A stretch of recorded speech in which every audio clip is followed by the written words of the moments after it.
Hi, everybody, and welcome to Talks on Tuesday, where we spend about half an hour every Tuesday at 11 a.m. Pacific time. Or you can join us on our YouTube channel. And we talk about various metaphysical, spiritual, esoteric topics for about half an hour. Feel free to join in or comment. We love your participation. So here we are, and it's my turn to choose the topic today, and I chose how we raise consciousness on the planet. Um,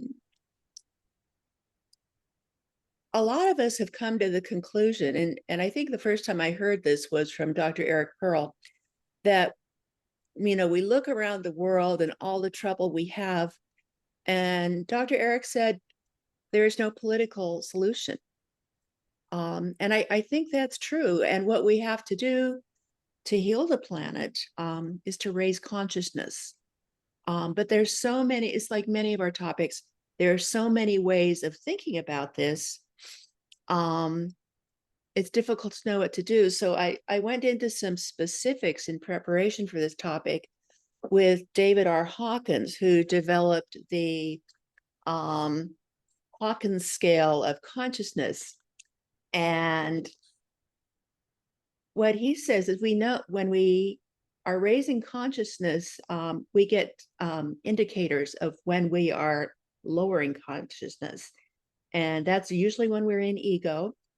And we know we're in ego when he says we're feeling unworthy, feeling invalidated, judging others and ourselves, focusing on winning and being right, grieving the past, fearing the future, nursing our wounds, craving assurance, and seeking love instead of giving it.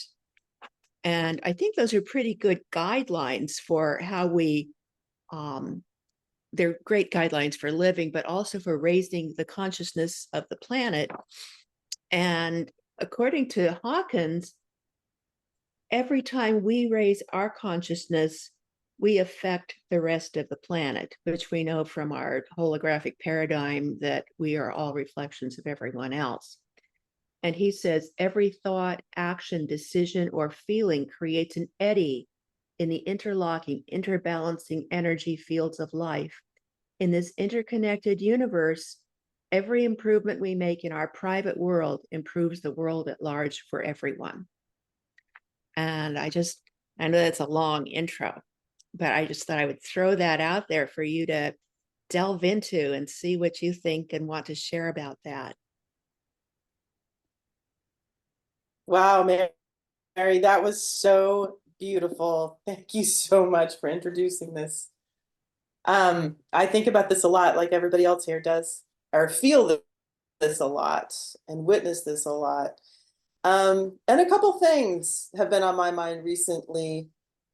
You notice that, like Dr. E, there aren't as many, I guess, big time authors, consciousness-based healers that there's tens of thousands, right? I notice none of them participate in discussing world events. None.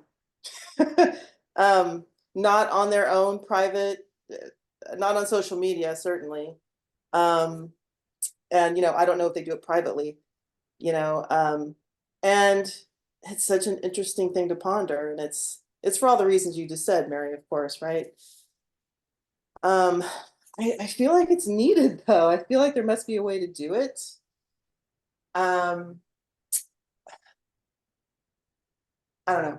I'm going to leave it at that for now. I have so much more to say on this, but I don't want to take up everybody's time because I know everybody else has ideas. It's just a very interesting thing to ponder, like how do you make that connection? We've got Marianne Williamson running for president. She's the one person I can think of who's a quote unquote, big time consciousness-based author.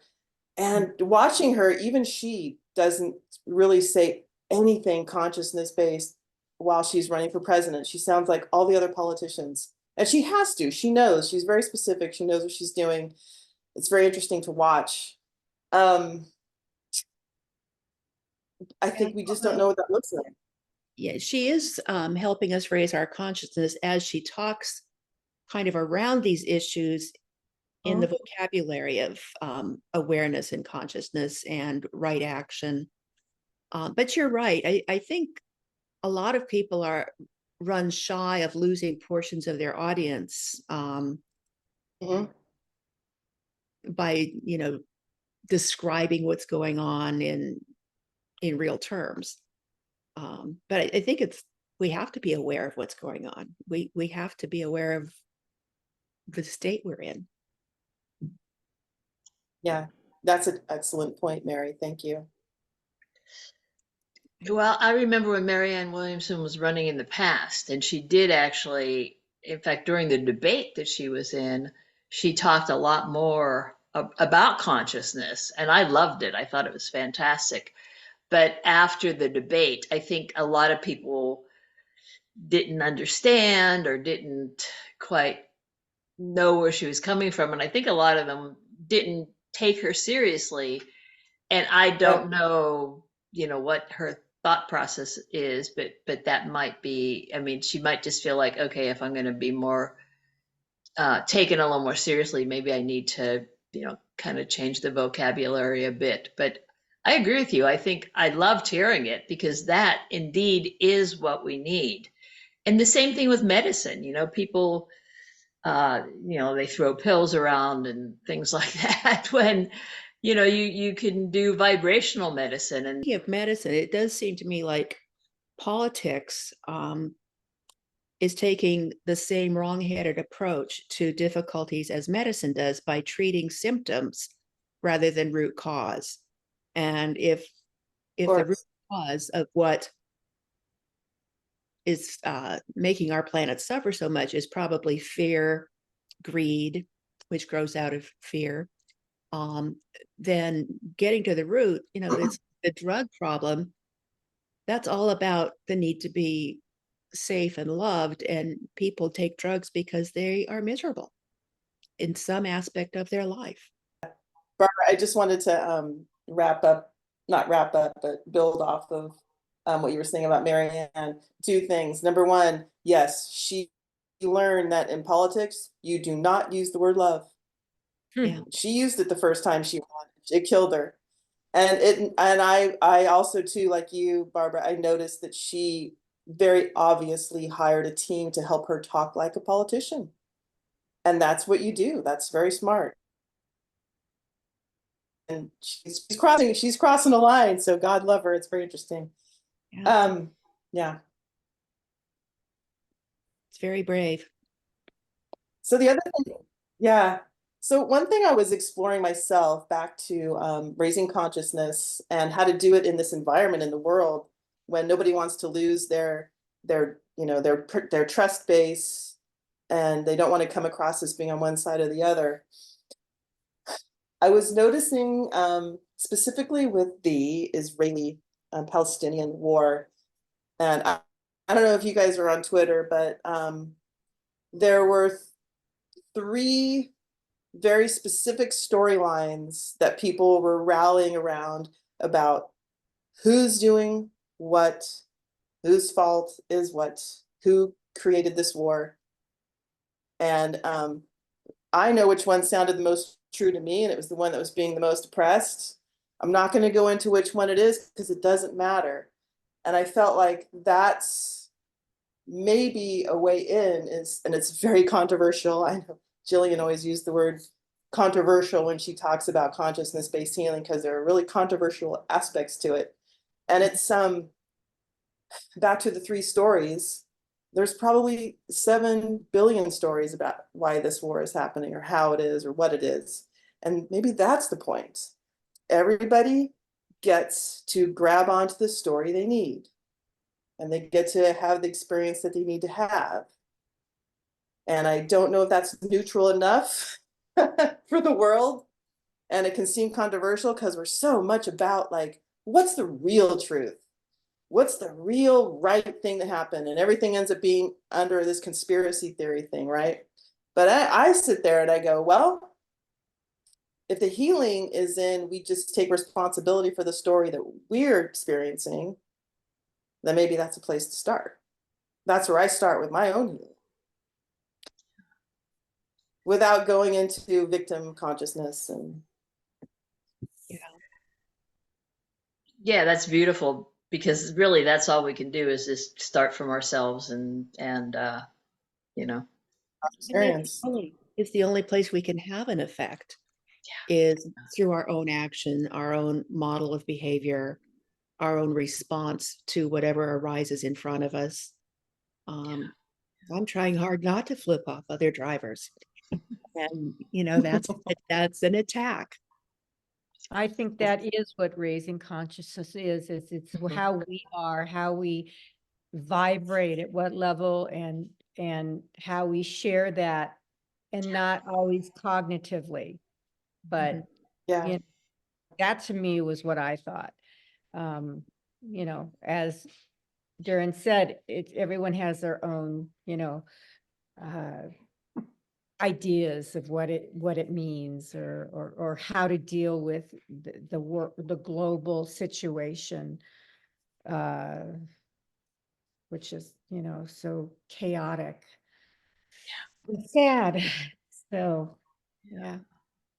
Back in the 90s, the mid 90s and beyond, there was a political party that started in Iowa called the Natural Law Party. I don't know if any of you guys heard of them or not, but it was a great little group. They actually had a presidential candidate um, in the late 90s.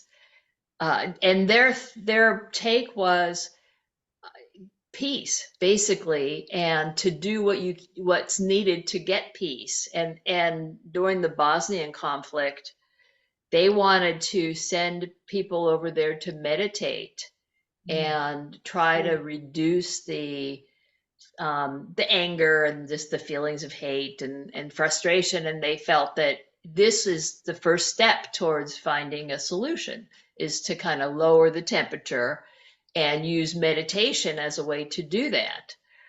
Unfortunately, again, they were kind of laughed out.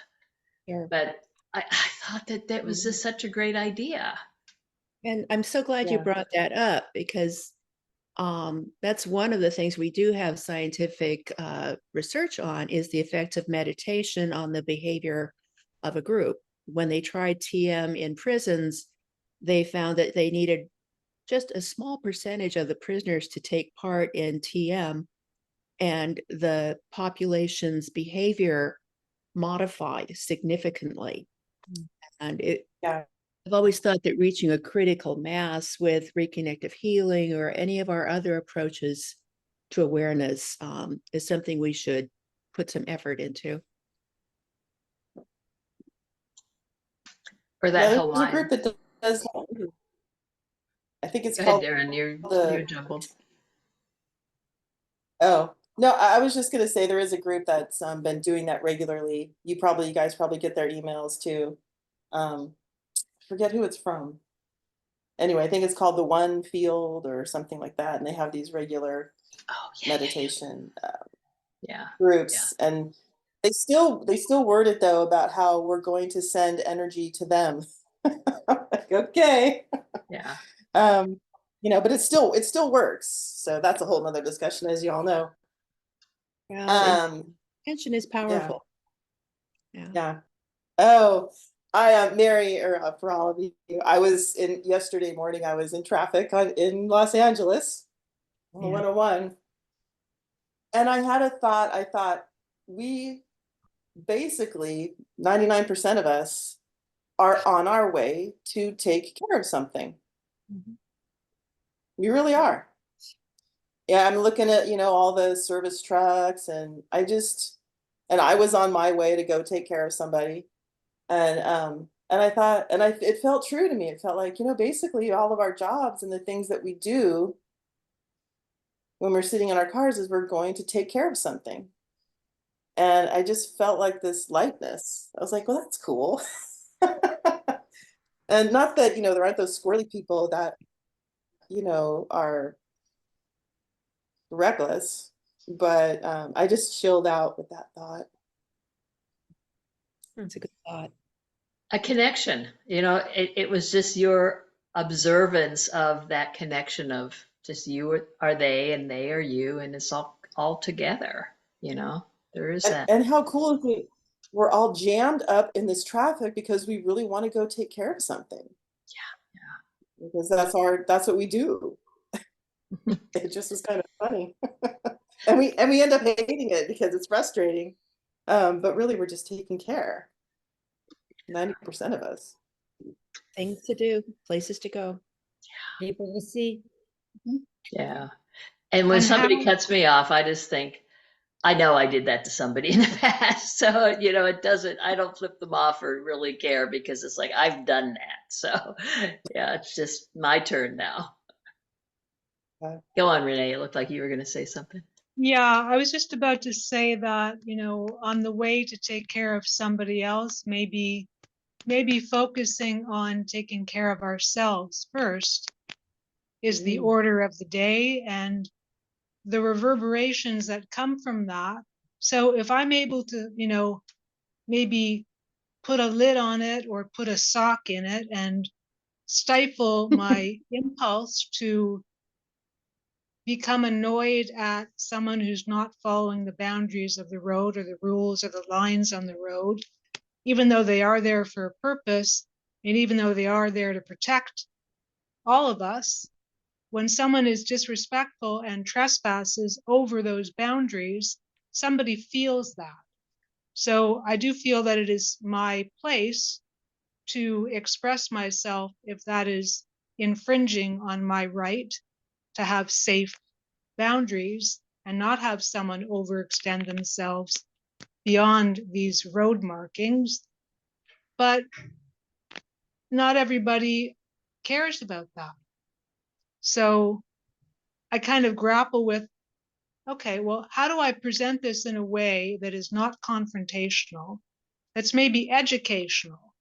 So I can point out to someone who is 4 feet beyond the line on the street and say, hi, maybe you didn't notice, but I can't get around your car because you're blocking the intersection and there's a boundary there for a reason.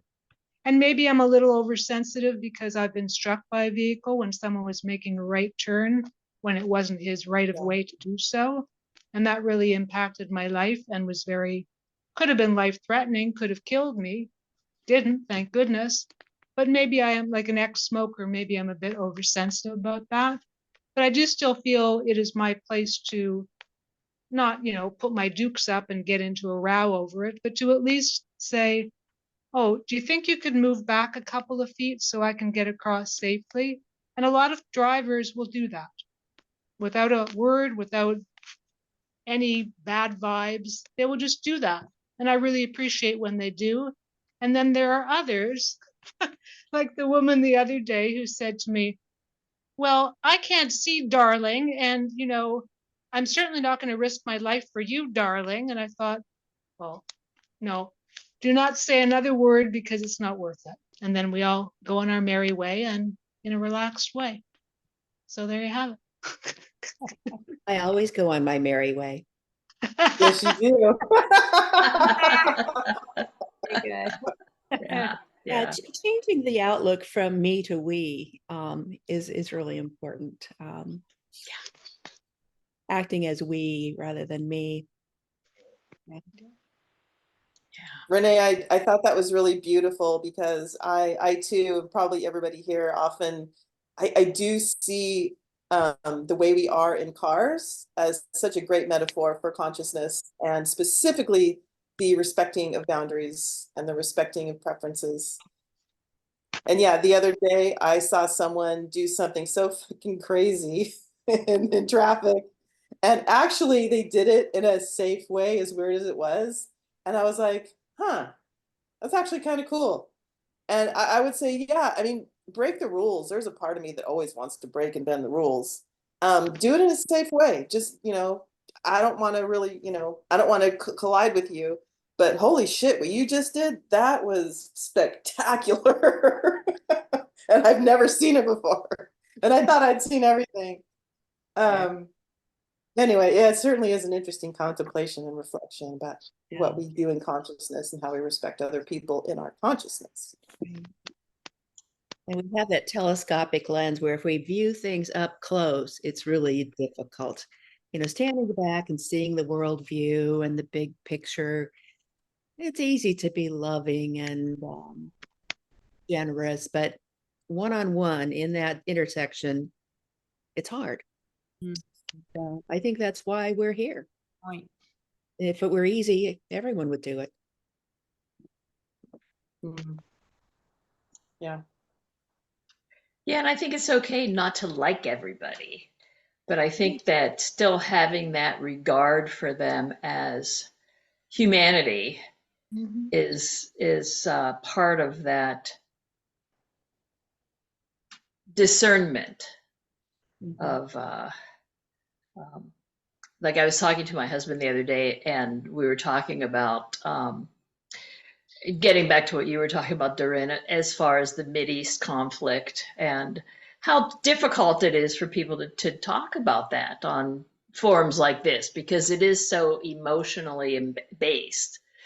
And I heard one person referring to another, and this was an official referring to others and calling them scum and just horrible names. And I just thought, oh my gosh, speaking about somebody like that, there's not going to be resolution because you do that almost consciously to degrade them and to make them so you can lose their sight of their humanity, and then it makes it easier to annihilate them. And we saw this in so many other settings. I mean, just going back to when there was slavery in the U.S. and what we did with the natives when we first came to this country, and I mean, there's just a lot of history of that type of behavior and abuse, and it's just kind of sad as how it continues. Um, but we can, I think each of us Yeah. can make a decision to not be that way. Yeah. And that's the best we can do is to act in a way that is a model of what we believe. Mhm. And, without confrontation, just be the change you want to see in the world. I think, is that Gandhi? And when I heard yesterday, Mary, that you were thinking about talking about this topic, I thought of a quote that I saw from the Talmud, and I saw it on Facebook a number of years ago, and it was something like that, that do what you can, but you can't be expected to take on the world. All you can do is just act from your heart and be that one person. And then when I saw this is from the Talmud, I'm like, oh my God. I mean, that book was written how long ago? And, I mean, people were dealing with it back then, and now we still are. So, but I think it's true. We just do what we can, and if each one of us lives by those tenets of what Dr. Hawkins was talking about, or the Reiki motto, today I won't, I'll live from my heart, and try not to get angry or whatever. I mean, it's just that's all we can do is just one moment at a time. Yeah. I ask myself, what does it look like to honor both of those experiences then? To honor the experience of the person who's pointing fingers at someone saying they're scum, and honor the experience of the person who is being pointed at and being defined as scum. What does that look and feel like for me, for us, in a consciousness-based healing situation? We are Just holding a space for that, and it's very there's just a lot of love, to use that one word that we have in the English language that Mary discovered recently. Love them both. Love them all. them all. I'm just honoring you. Thank you for your experience. Be aware of it. It exists on a microbe level as well.